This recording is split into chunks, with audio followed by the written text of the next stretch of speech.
Have you ever sat in that heavy silence at a family dinner? Here on The Story Within, we retell those moments honest, everyday, sometimes controversial. Every story is a mirror. Subscribe, join the conversation, and maybe find a little healing. Whatever fantasy you've brought here, leave it at the door. There will be no money. There will be no place for you. My biological mother spoke as if issuing a dress code, her voice cool enough to fog the limestone of the grand entry. I had imagined this doorway for 6 decades, then Genevieve Beaumont in a silk jacket the color of frost pared me down to an inconvenience with a single sentence. I steadied my breath in the handle of my modest tote. The atrium smelled of beeswax and white lilies. Sun fell through a high oval skylight onto a floor veined like oyster shell. My reflection at 67 looked back at me.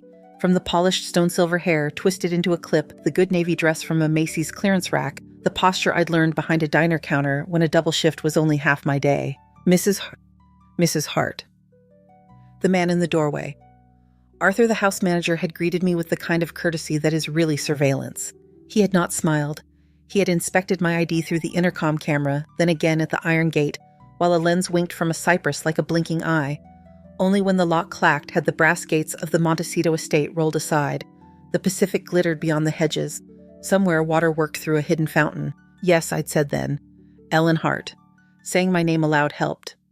I'd repeated it again when Arthur took my coat as if the syllables could anchor me inside all that brightness and hush. Now Genevieve's words cut the hush cleanly. No money, no place. The sentence didn't surprise me so much as its efficiency. She had the face of a woman who preferred outcomes to conversations. Seated beneath a wall-sized Matisse, she appraised me the way people scan wine lists expertly without interest. I didn't come for money. I answered, keeping my voice low the way I speak to cranky customers before the lunch rush. I came for the truth. One of her eyebrows lifted by a millimeter. It was a beautiful gesture polished by a lifetime of mirrors. Truth, she said, can be expensive. I thought of the padded envelope that had changed everything spit in a tube, a number string, a family tree that exploded like firework branches across a website. I thought of the investigator Caleb Ortiz who'd sat across from me in the back booth at Benny's on Market Street in Akron, eating a slice of lemon meringue while laying out the names he'd found. Beaumont. Not just well-to-do, dynasty, articles, foundations, properties, a public biography glossy as a brochure. Caleb had warned me carefully. Ms. Hart, even with the DNA, they may not want contact. I had stirred my coffee until the spoon tapped the cup in small, sane circles. That ship sailed before I could crawl, I told him. But I'm still going to knock. I had knocked metaphorically for 3 weeks through paralegals and assistants until today a sliver in the calendar appeared. 30 minutes, the assistant had set her tone the color of a gray suit. 30 minutes felt like a miracle measured with a kitchen timer. Genevieve adjusted a pearl earring. Up close, the immaculate construction became more visible, the surgery that had tucked and smoothed the disciplined silver of her hair, the precision of a manicure in bone pink. She must have been 91, but the word that occurred to me wasn't old. It was armored. You were born inconvenient, she observed the way one might remark on a forecast. Clear skies, 58 degrees high winds along the coast. We had no time. We were building. The press, the partners, none of it could accommodate. Complications. I let my eyes travel to the window wall. The garden rolled away in terraces, olive trees, lavender, a glint of pool like a coin tossed into blue. Somewhere a gardener's radio clicked between stations. I looked back. You carried me, I said calmly. You named me on a line that probably lives in some county archive. Then you sent me to strangers and carried on. I don't need apologies. I want to know the shape of what happened. I want names. I want a few facts I can organize into a story that belongs to me. A flicker, almost boredom, almost relief passed across her face. You were placed at a reputable home. We made donations to children's causes for decades. We have no obligation to revisit the past. I thought of Frank and Alma Pike, my adoptive parents, who were never a home but a household warm-cluttered, sometimes loud. Frank had worked nights at the plastics plant and kept a robin's nest catalog on the porch. Alma cleaned offices and hummed Patsy Cline while she peeled potatoes. They had died when I was 19, a stoplight missed headlights drawing brackets around that absence forever. If Genevieve had made donations, they had not bought me a ride to the cemetery. I kept my hands folded in my lap. Where is Mr. Beaumont, I asked. Charles is resting, she answered. He tires in the afternoon. We were somehow already in the room beyond the atrium, not a conservatory exactly. Those are for shows, but an orangery bright with potted citrus and camellias in glazed jars. White curtains, a washed oak table chairs with the kind of spare lines architects sigh over. I could imagine the parties here, a string quartet near the windows, conversations about auctions, policy mergers. I still smelled coffee on my skin from the flight and then the drive along the coast in a rental sedan that thought hills were personal. You insisted on this meeting, she went on. We obliged. Consider it concluded. I stood. The word concluded had a satisfying weight to it, like the check at a well-run lunch. I smoothed the navy fabric over my hips, habit nerves, and glanced at the lemon tree nearest me. The fruit hung glossy and ridiculous, each attached by a tiny green hinge. Your gardeners are artists, I said. It takes attentiveness to coax sweetness out of a thorn thing. Her expression did not change. Arthur will see you out. The corner of my mouth kicked up despite myself. I came alone, I said, but I don't leave empty-handed. I leave with what you've given me. And what is that? It wasn't a dare, it was a curiosity sharpened to a point. Clarity. The word settled in the air like dust motes that only a certain angle of light can reveal. For the first time, she looked past me at the door, perhaps, or at something inward that required steadier breath than she'd allowed herself. When her gaze returned, it had cooled again. Sit, she said abruptly. I thought we were concluded. Sit, she repeated, not louder, but with a tone that suggested she was unaccustomed to repetition. It would be, she paused, seeking a word that let her be both patrician and pragmatic. It would be improper for you to leave without greeting my husband. Improper. The word did not belong to my life tips and late buses and discount prescriptions, but I understood its use here. Their world ran on forms that produced outcomes. I sat. While we waited, the house altered itself around us. Footsteps moved down a corridor. A door softened shut far away. A dog barked once, rebuked itself into silence. Through the glass, the ocean showed only a square of itself, but even the smallest piece had a way of making a person feel both pinned and free. I thought of my daughter Maya, the child of my one good marriage and the center of every calendar I ever obeyed. Maya had called last night from a set in Vancouver where the dawn light looked like glitter poured through gauze. Are you eating, Mom? She'd asked, because love likes particulars. At 38, she had wrung a career out of talent and stamina, directing when they wouldn't cast her writing, when they wouldn't direct her scripts. She was working, always working, and still she telephoned on Sundays in a voice that kept a chair pulled out for me wherever she was. You don't have to do this alone, she'd said then. I'm not alone. I told her, though, my sink held one coffee mug and a spoon, and the apartment over the pharmacy has a particular echo in winter. I had meant it. I had meant that I had myself and the habit of going on. She had laughed softly, the way one does when truth and tenderness collide. Call me after she'd said, no matter how short the meeting, I'll be awake. I kept my eyes on the lemons. The fruit gleamed like small suns. I had thought I would cry when I saw her, not Maya, but Genevieve, that some mechanism inside me would finally locate the whale it had misplaced at 6 weeks old. Instead, when she told me there would be no money, no place, nothing, I had felt a strange, steadied emptiness, as if the room had been stripped to stud walls and I could finally chart where the beams ran, where the roof truly rested, what was load-bearing and what was ornament. Arthur reappeared in the threshold. Mrs. Beaumont, he said, softening his voice. Mr. Beaumont is on his way. Thank you, she replied, and the thank you was entirely correct, timed, pitched, delivered, as if we were all musicians reading from the same score. She didn't look at me when she spoke again. Your investigator sent far more documentation than necessary.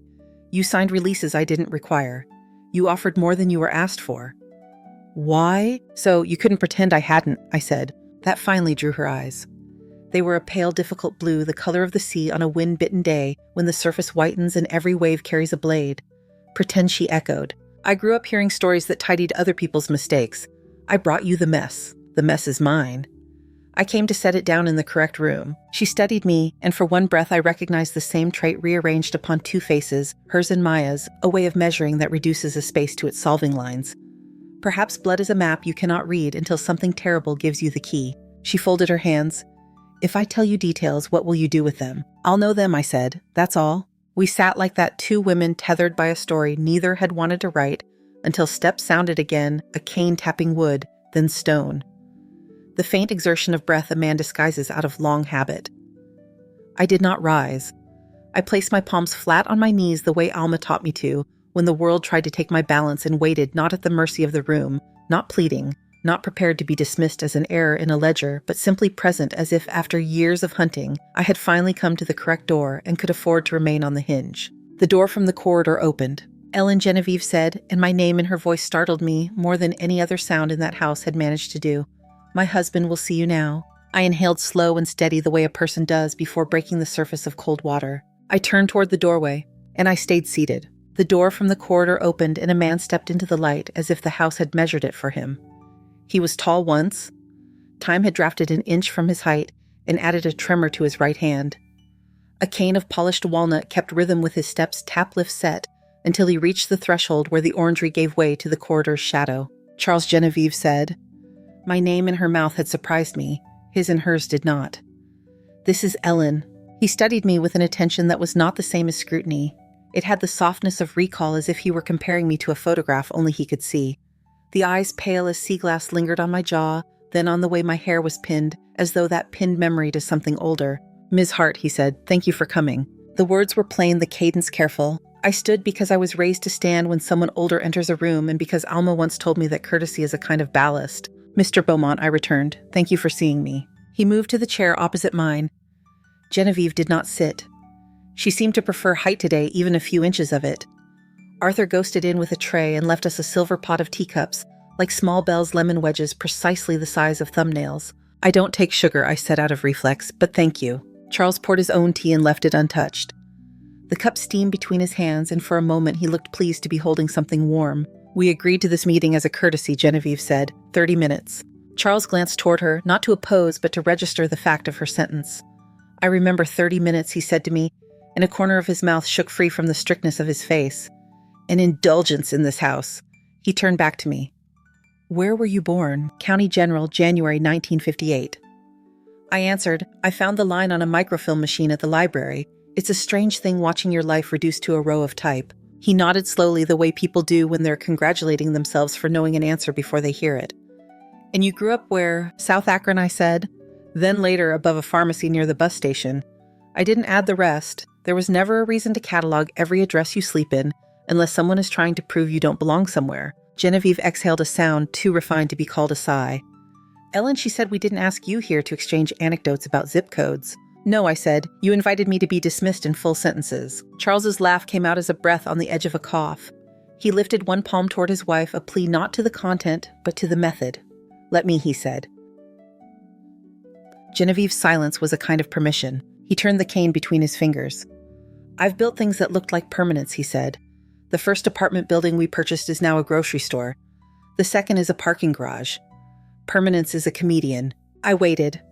That toned the confessional clip to fit inside a business meeting was familiar from 100 men who'd fallen in love with a counterstool and the way a stranger listens. When we were very young, Charles went on, we believed control was the same as prudence. We told ourselves a story about complications and how to avoid them. He did not look at Genevieve for this. We picked a tidy path and walked it. It wasn't tidy at all. The lemons looked unreasonably bright in the corner of my eye. I asked for facts, I said, though my voice made room for what he was trying to do. Names, dates, the shape of the decision. He nodded. There was a doctor, Mallory. The attorney was Kincaid. The woman who arranged the placement worked for St. Agnes Children's Home, Sister Margaret. I remember her hands strong as a carpenter's. We wrote a check. Several, in fact. Checks, I echoed. The word made a sound like paper caught between gears. To St. Agnes, I added, and time opened in the floor. Bright tile starch, a smell of bleach and talcum and simmered oatmeal. Names on the backs of photographs in looping blue ink. Marie waved at trucks. Bobby Goodeater. My name had not been on any of those photos. Genevieve touched the back of a chair. The gesture could have been affection if the chair had been a person. We gave where it would make a difference, she said. It is vulgar to itemize one's gifts. I don't know if she heard the edge in my reply. Vulgarity can be an audit. Arthur reappeared at the doorway. For the first time, his formality had frayed. Madam, he said to Genevieve, there is a Ms. Hart at the gate. She has identification. She says she's expected. She is not, Genevieve said quickly. She is, I said, and the steadiness of my answer surprised us all, me. Most of all, she is my daughter. Arthur's eyebrows revised their understanding of me. She mentioned a text, he added, and if I may, there is indeed a resemblance. Genevieve's resistance flickered not to yield but to calculate the public dimension of refusing a guest with a matching face. Send her in, Charles said, saving us several expensive phone calls. He placed the teacup on the table without clinking it against the saucer and folded his hands again. The bones were prominent under the skin, but the hands themselves were beautiful, long-fingered, and square at the knuckles. They looked like the hands of someone who'd practiced scales when he was 12. I had told Maya not to come. We had made bargains with a clock and cross-country flights before. This time she'd apparently decided the bargain was too mean. She arrived as if the house had been lit to greet her, which if you measure lighting and attention, was true everywhere she went these days. Jeans, a black sweater, hair pulled back without costume. It was the walk that did it forward, clear awake to any change in the room.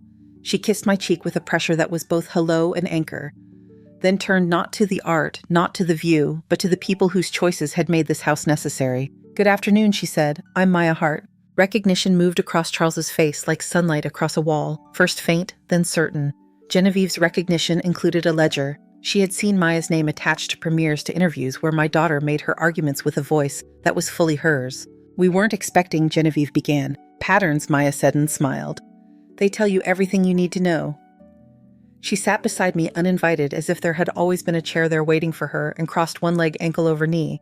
I saw her choose the smallest, politest version of herself, the one she uses when a panel moderator tries to spill her off the edge of a question. "You must be Mr. Beaumont," she said to Charles, and turned to the other woman. "And Mrs. Beaumont." Her tone wrapped the address in silk and kept a thumb on the knot. "We gave Ellen 30 minutes, Genevieve said. "Then you're already generous," Maya said lightly. "I'll take 5. Her phone lay face down on the table, the case scuffed and ordinary. When she lifted it, the room acquired a screen it didn't know it had. She scrolled, glanced, scrolled again. "On the plane," she said to me, "I looked up St. Agnes." She addressed the rest of the sentence to the air between the two of them. "It's remarkable what is public if you know what to ask. Year-end reports. Form 990s. There are decades of notes on major donors. We don't discuss our philanthropy," Genevieve said. "I understand," Maya said. "But your accountants do. So does the law." She swiped. "In 1960, the Beaumont Foundation," she paused, then continued with a dryness I recognized. It's how she says a line when she's privately astonished by its audacity, made a gift of $2.5 million to St. Agnes Children's Home, for children placed due to family exigencies. That phrase appears in quotes as if it were borrowed from a conversation. "Tax strategies were different then," Genevieve said, and the sentence fell between an explanation and a defense. It wasn't the only gift, Maya went on. There was a series. Children's health initiatives in 74, foster care programming in 82 and 84, and endowment in 89. I totaled them. It's just under $26 million in unadjusted dollars. Charles kept his gaze on the cane in his lap. Nothing in his body moved. His stillness felt like preparation, not denial. "We did good," Genevieve said, indicating a category and hoping the category would end the sentence. Maya's voice stayed even. "You did good, and you did not do this." She angled the screen toward them, a black and white photograph that had lived in a metal file cabinet at St. Agnes, one I had never seen the hospital photographer having made his rounds and taken 2 frames of a newborn whose knit cap had slipped to her cheek. The baby's staring seriousness looked familiar in a way that vibrated in my bones. "Where did you find that?" Genevieve's voice, for the first time since I had arrived, sounded made of human material and not porcelain. "St. Agnes digitized their archives 3 years ago," Maya said. "They're proud of their history." Arthur cleared his throat from the doorway, and all of us turned like birds to a sudden sound. "Madam," he said to Genevieve, "Mr. Victor is here." A beat of silence. Even the fountains, it seemed, required instruction to resume. "Now?" Genevieve asked. Arthur did not answer with words. He stepped aside, and a man pushed into the room with the blur of someone who dislikes being second to his own news. He was dressed to suggest he'd been nowhere near perspiration, but his face told a different story.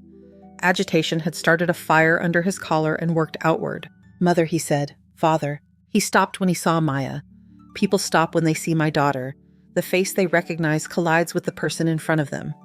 Then they remember other priorities. "You let them in?" he demanded, and his gaze flicked to Arthur, then back to his parents. "Do you understand what this does?" Victor, Genevieve said, and an entire dictionary of rules attached itself to the name. He did not sit. He paced a short, useless strip of carpet that would have driven a calmer man toward a window. "I got a call 20 minutes ago from our head of security," he said, and I swallowed against a small, unnecessary thought that the phrasing belonged to a movie, and he had stolen it whole.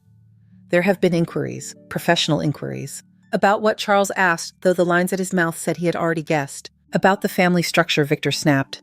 About the foundation. About...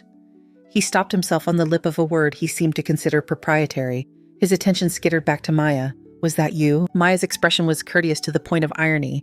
"I make movies," she said. "I also read."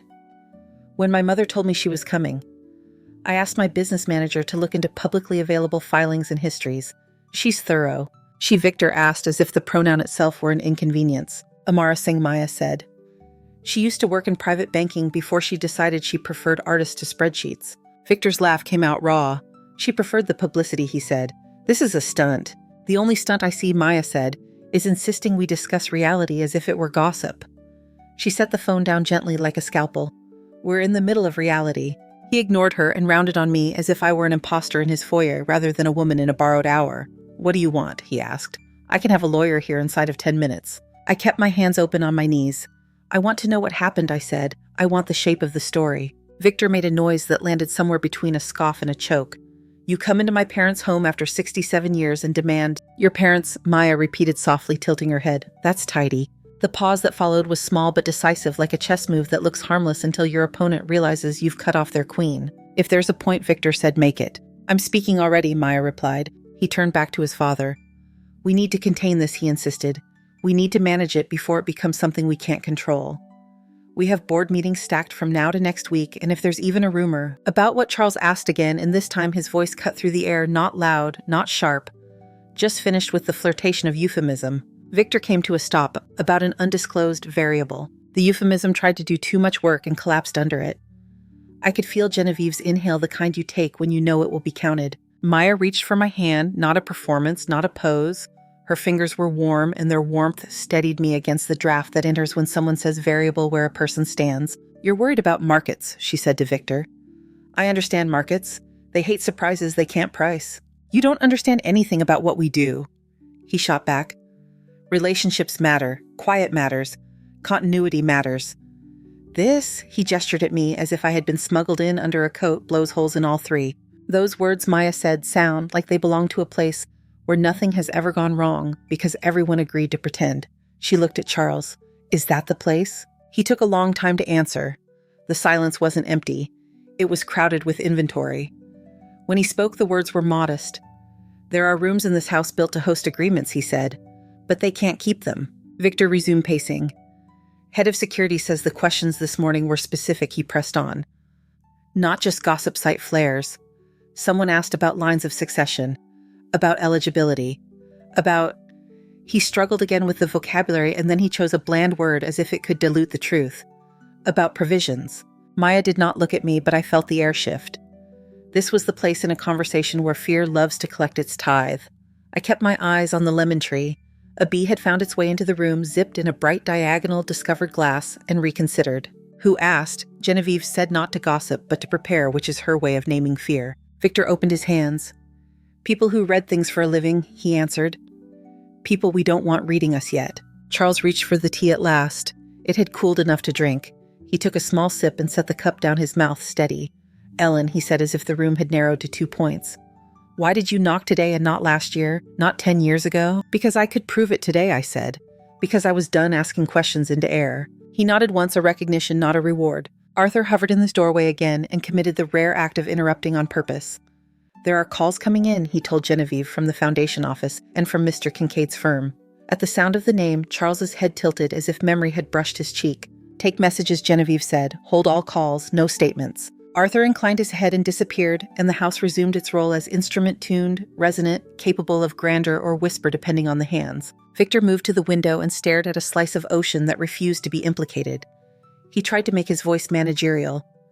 "This can still be handled," he said, "but not if we pretend we're in a family drama.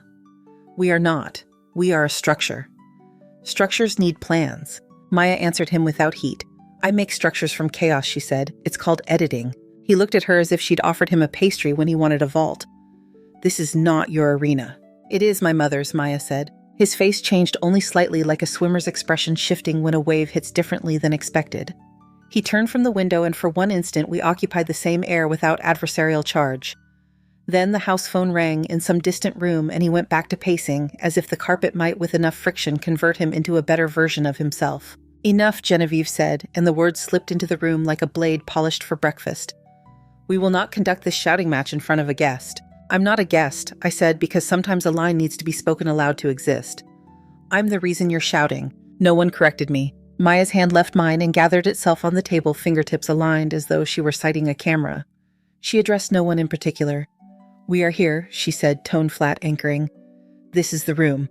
Charles closed his eyes and hummed a note so low you might have mistaken it for the house's machinery. When he opened them, his attention had found its place. "Ellen," he said, "what would you have us do in this room?" "Speak plainly," I answered. Genevieve's gaze moved to the lemon tree as if it had been impertinent. "Plain speech has cost," she said, "and so does silence." Maya lifted her phone again and scrolled with her thumb. "Silence has already been expensive," she said. "I can show you line items." Victor's shoulders twitched. "I'm calling counsel," he announced and reached for his own phone. "We're not proceeding without," Victor Charles said, and his son, this man I had not met until 3 minutes ago, stopped. The cane tapped once on the stone. "We proceed as humans first." Something in Victor's stance caved by a fraction. He did not lower the phone. He did not raise it either. "I will answer," Genevieve said, and the room adjusted its posture by instinct. She turned toward me and said each word precisely as if she were building something that would have to hold weight. "We were told a child would be a risk to the life we needed. We believed the people who told us that. We made arrangements. We sent funds. She resisted a verb and picked one with enough edge to honor the event severed. The bee at the window found the seam of the sash and slipped through. The room's sound changed by the exact amount of a small creature's freedom. "Thank you," I said. Victor stared at me as if I had agreed to nothing. "That's it," he demanded. "For now," I said, and the answer soothed something in me I hadn't realized was still demanding. Not a victory. A level surface. We sat 3 versions of a story in one rectangle of light. The woman who had sent a child away with checks, the man who had convinced himself the checks were comfort, the woman who had waited out a long winter of not knowing and walked in with her own weather. On the table, the tea had cooled into a fact. On the far side of the glass, the ocean kept its pulse.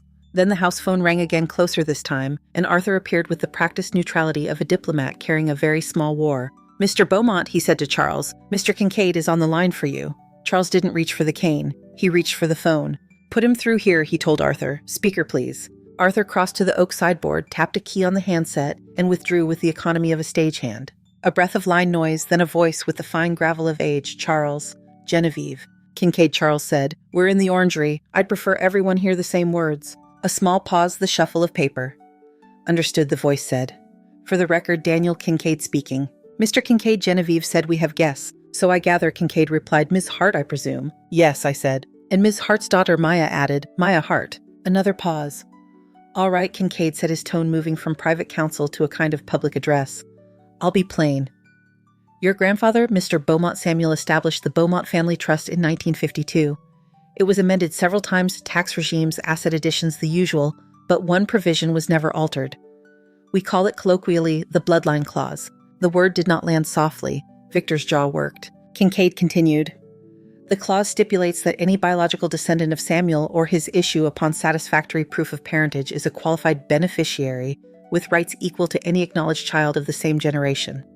The clause also binds governance, voting rights, board eligibility, and access to the books proportionate to beneficial interest." Genevieve's finger made a brief, controlled adjustment to the cuff of her jacket.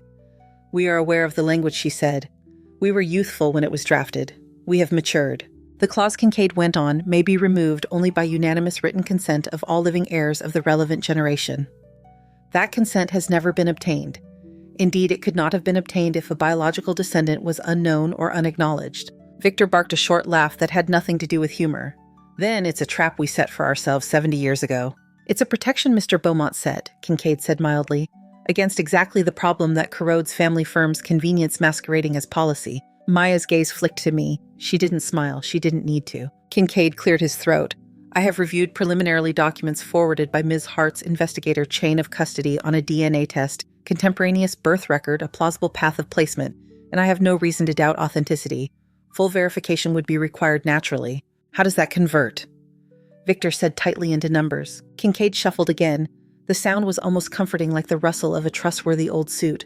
"As of the last quarterly report," he said, "aggregate trust assets stand at approximately $1.79 billion. The instrument provides that acknowledged heirs of the second generation hold their shares as tenants in common within the trust. If an additional biological heir is verified, the shares reapportion equally among that generation." Victor did the arithmetic faster than anyone else present, but his face betrayed the answer before he spoke. "You're telling me my third becomes a half of what it is," he said, "and that he nodded toward me, would hold the remainder." More precisely, Kincaid said, Mr. Victor's proportional interest would be reduced from 100% of the second-generation pool to 50% with Ms. Hart, entitled to the other 50%.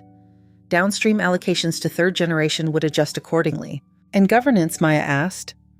Her tone stayed practical, the voice she uses when a line producer pretends a problem is a weather pattern. "Voting seats. The board," Kincaid said, "consists of 5 voting directors appointed by the second generation. With 2 beneficiaries, parity would be required. An independent tiebreaker must be appointed by mutual consent. The clause was engineered to discourage internal coups. Samuel was an optimist, Genevieve said dryly. Samuel was a realist, Kincaid returned. If you'll permit the opinion, Genevieve did not answer. Kincaid's voice softened a fraction. I am obliged to tell you all something else. Inquiries were made this morning to the Foundation office and to my firm regarding the scope of the Bloodline Clause eligibility measurements and whether any waivers exist. Those inquiries did not come from tabloids. Victor turned to the window again as if the sea could serve him a strategy. We handle this quickly, he said. We acknowledge nothing. We negotiate. We comply. Charles said the single word ending Victor's sentence as neatly as a door brought flesh to a frame. Victor's phone buzzed. He didn't pick it up. Maya sat forward. Mr. Kincaid, she said, assuming verification is complete, could Ms. Hart assign or disclaim her beneficial interest to a charitable entity of her choosing without taking constructive receipt of distributions? Yes, Kincaid said without theatrics, by deed of assignment to a qualified charitable trust or a 501c3 with appropriate articles. The optics are not my department. The law allows it. Victor made a small, incredulous sound. Optics are very much our department. We understand departments, Maya said. I placed my hands flat on the table. The wood was warm from the afternoon. Mr. Kincaid, I said thank you. I don't need further numbers today. There was a rustle on the line that could have been a nod. I have something to say. I added more to the room than to the phone. Genevieve's attention pivoted with a precision that would have made a metronome jealous. Charles didn't move at all. Presence seemed to be his way of moving. I was placed with Frank and Alma Pike, I said. He worked nights. She cleaned offices. They gave me a lemonade stand on a busted card table and the kind of look that says, "This is yours." They died when I was 19 on their way to see me receive a degree they had no idea how to pronounce. Since then, I have spoken to more managers over returns than doctors over my own bones. I'm not ashamed of any of that. Silence held the room open for me. I came here, I said, for names and for a sentence I could live with. You gave me both. If the math says I am entitled to a share of what your family built, then my instruction is as follows. I looked at the lemon tree for a breath as if a word might be hanging there with the fruit. I will assign my entire beneficial interest present and future to a charitable trust named for Frank and Alma Pike. Its purpose will be to help children in foster care find permanent families. It will be based in Akron. Victor's face went still in the way fury has when it is doing calculations. He began, then stopped, reorganizing the sentence into something that could survive air. You're proposing to give away hundreds of millions of dollars into an instrument we do not control. Correct, I said. And you expect us to applaud. I expect nothing from you, I said evenly, except accuracy when you speak about me, and respect when you speak about the Pikes. Maya did not touch me this time. She didn't need to. The steadiness I felt came from a place that didn't require a hand to locate it. Charles lifted his chin, the smallest admission that something in the room had become visible to him that hadn't been there before. Kincaid cleared his throat. From a procedural standpoint, he said Ms. Hart can execute a deed of assignment immediately upon verification. Governance rights would track with the assignment unless otherwise reserved. If Ms. Hart chooses, she may disclaim certain board authorities while retaining informational access as a matter of record. I recommend counsel on both sides draft with care. Counsel, Victor muttered as if the word were a solvent that might erase the last 2 minutes. Genevieve watched me. You would walk away from this house, she said, and gestured not at the marble and glass, but at some invisible circle that delineated what it meant to belong. After a lifetime, you would leave with nothing. Not nothing, I said, with something better sorted. That is sentiment, Victor said sharply. That is inventory, Maya returned. Arthur appeared again, a faint apology in his posture. Mr. Victor, he said, you have 6 missed calls from security and 2 from Mr. Doherty on the investment side. Victor pressed the heel of his hand to one eye, then the other, and exhaled as if pushing a weight from his chest. He dropped into a chair at last, the first time the furniture had admitted him all afternoon. Let's talk about the foundation. He said to no one and everyone as if the subject could give him shelter. If this circulates as charity rather than scandal, it circulates as truth, Maya said. Spare me, Victor said, then caught himself and stared at his hands. When he spoke again, his voice had some human left in it. We cannot have a press cycle that frames us as villains. Then don't provide the frame, I said. Genevieve's gaze shifted to the phone. Kincaid, she said, draft what is necessary for Ms. Hart to assign her interest to a charitable trust upon verification, quietly. Quietly, Kincaid repeated. I will proceed with discretion, but Genevieve, understand this, an assignment of this magnitude will become public eventually. Filings are filings. I understand, she said. Victor lifted his head. And what about seats, he demanded. You said parity. You expect me to sit across from a stranger who is not a stranger, Charles said. The line of his mouth eased but did not soften. She is your father's granddaughter. The word granddaughter rearranged the air as surely as a window opened. No one answered it.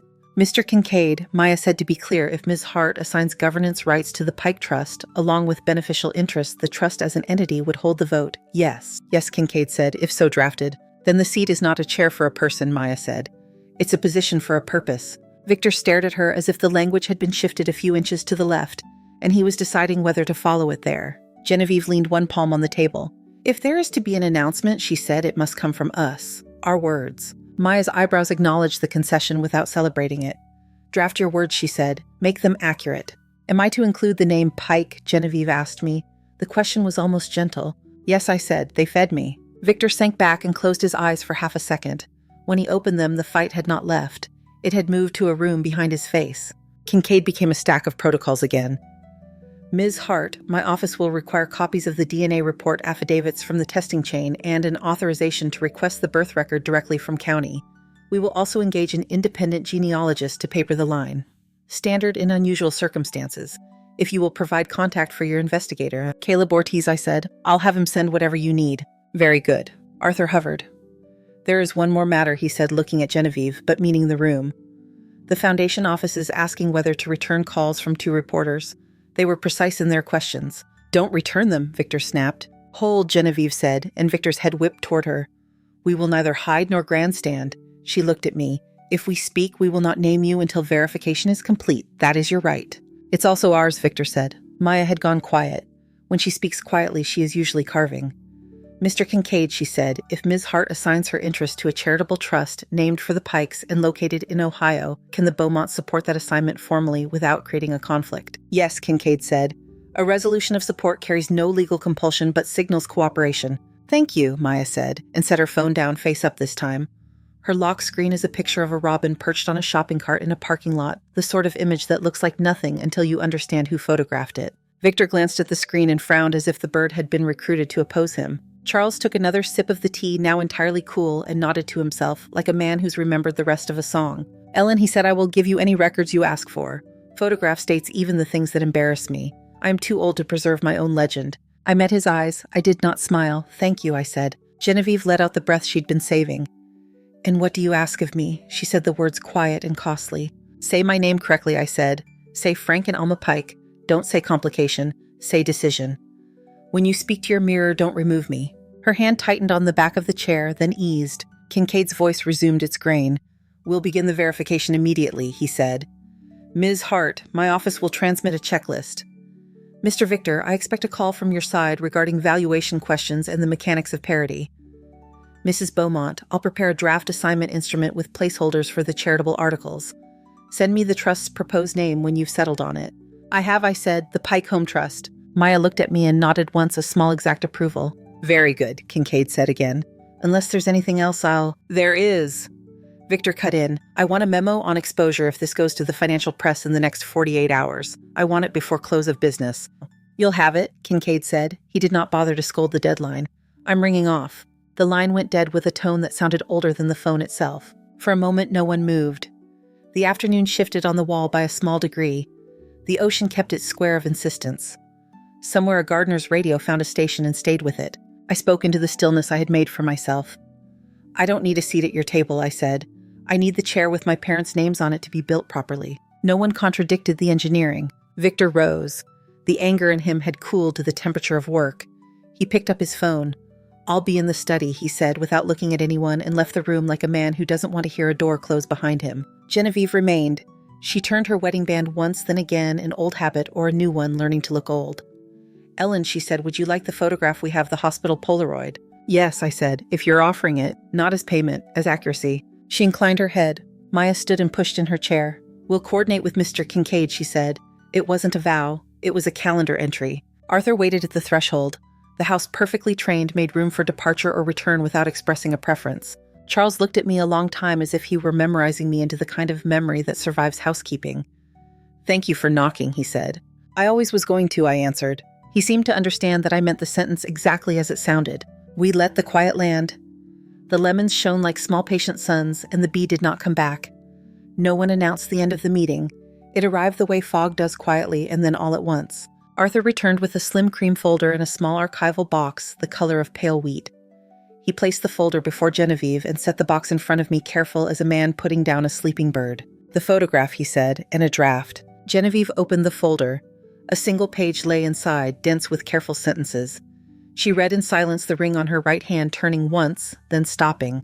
Charles leaned in. His finger traced no words, yet paused where names appeared as if heat still lived in the letters. "Read it aloud," he told her. She did. Her voice had none of the grandeur it wore in public rooms. It sounded like a woman ensuring that every word entered the air in the right order. The Beaumont family acknowledges with gratitude the reunion with Ellen Hart, daughter of Genevieve and Charles Beaumont, born in January 1958 and placed for adoption during a difficult period for two young parents. We are proud of the life Ms. Hart has built and honored to support her decision to assign her interest to the Pike Home Trust, a charitable entity named for Frank and Alma Pike, whose home shaped her early years. The family extends thanks to the communities that sustain Ms. Hart and to the institutions that maintain records with care. We request privacy for all parties as standard verification proceeds. She finished. The room was very still. Add Akron, I said, not as ornament, as a dress. Genevieve nodded and marked the margin without disguise. The pen made an ordinary scratch that sounded stranger than any number we had spoken. And mine, Maya said. Include Ellen Hart again at the end. Not Ms. Hart. The sentence should know her name. Genevieve wrote that too. Charles reached for the archival box and slid it toward me. Its lid lifted with a faint sigh. Inside lay a paper envelope and a Polaroid whose white border had gone the color of old linen. The baby stared affronted and solemn as newborns sometimes do when they meet fluorescent light. Genevieve did not look away while I held it. We kept only the one she said. It lived between 2 pages of a cookbook. Third shelf. We hid many things there under recipes. She said it like a ledger entry. I slid the Polaroid into the envelope and closed the flap with my thumb. "Thank you," I said. Maya stood, then sat again, as if to give the moment another second's width. "One more correction," she said to Genevieve, tapping the page lightly. "Strike difficult period. The phrase works too hard. Try at the time." Genevieve crossed out the words without protest. The line looked like something finally allowed to be ordinary. Victor reappeared in the doorway, a different weather fastened to his face. The pacing energy had burned through. What remained was an expensive fatigue. He took in the scene, the box, the page, my hands, and chose a voice I hadn't heard from him yet. "Is there language?" he asked. "We have a draft," Genevieve said, and offered the page. He read. The crease between his brows deepened at nothing and everything. When he reached the line with the Pikes' names, it deepened again, then smoothed. "This will run," he said. "It will be posted," Genevieve corrected. "Running belongs to others." He passed the sheet to Charles, who signed beneath the typed names without theater. Genevieve signed after him. Victor hesitated, then added his name not as capitulation, but as a sentence he preferred to say himself. Arthur produced a notary stamp as if conjured, set it beside the page, and withdrew into invisibility again. "Make sure the foundation calls are returned after this goes up," Genevieve told him. "Not before." "Yes, madam." I kept the envelope on my lap, not hidden, not displayed. The photo lent the air of very small warmth, like a pocket of sun in winter. Charles turned his chair to face me more fully. "Will you require transport?" he asked. "Arthur can arrange something unobtrusive." "I have a car," I said. "It knows the way to the coast road." "You'll take the photograph," Genevieve said, as if testing the fact a second time. "I will." She nodded once. "May I?" She stopped and adjusted the question. "May we have a copy when you make one?" "Yes," I said. Maya rose. "We should go, Mom." The word Mom reshaped the room. It didn't erase anything. It simply added a chair where one had been missing. Victor stepped aside to let us pass. He didn't look at me when he spoke.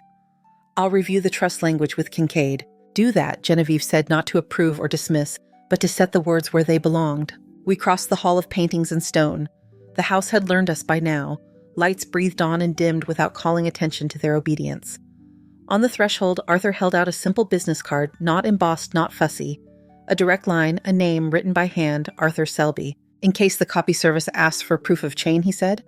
"Or in case you require a courier you don't wish to explain." "Thank you," Maya said. She tucks practical kindnesses into the same pocket as receipts. Nothing in that pocket gets lost. The Pacific met us with its salted breath. A wind had come up off the water and combed the cypress into dark commas. The car blinked awake at the button on Maya's key. She opened the passenger door for me, the way she did when she was 19, and we were sharing a scrapyard sedan with a misaligned door that needed coaxing. I settled the envelope on my knees and put my hand on top of it. We didn't speak until the iron gates had given us back to the road. "I counted 3 different versions of Victor in there," Maya said at last. "All of them loud." "Noise is a kind of strategy," I said. "Silence too," she said, and smiled with one corner of her mouth. We drove south a few miles before she pulled into a turnout overlooking a strip of beach stitched white with foam. The wind found our faces as soon as we opened the doors. From this distance, the house was a suggestion, a bright idea softened by distance. Maya leaned against the hood and watched the water.